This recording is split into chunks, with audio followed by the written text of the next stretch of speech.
बेले हरियां कावां दे इत्थे बेले हरियां कावां दे इत्थे दुध चश्मे थण गावां दे इत्थे दुध चश्मे थण गावां इत्थे शी वर्गे पुत मावां दे इत्थे भैणा मान भरावां दे धरती पंज दरियावां दी धरती।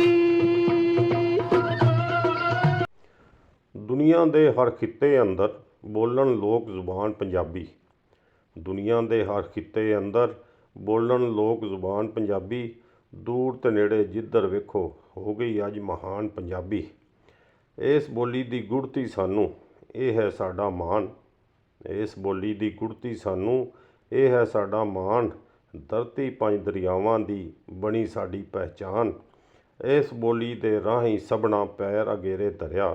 इस बोली दे राहीं सबना पैर अगेरे धरिया। इस बोली ने साडी खातर हर औकड़ नूं जरिया।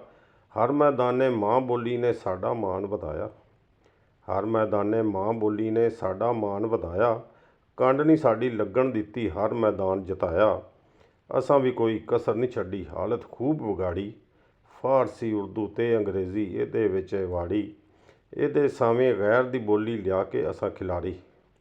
इहदे सावें गैर दी बोली लिया के असां खिलारी। अपने हत्थीं निंदन लग पे अपनी बोली प्यारी। साडी इस वजह दे कारण बोली पिछे रह गई। साडी इस वजह दे कारण बोली पिछे रह गई।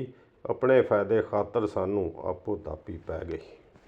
वीडियो चंगी लगी होवे तां मेहरबानी करके वीडियो नूं लाइक ते चैनल नूं सबसक्राइब कर लो।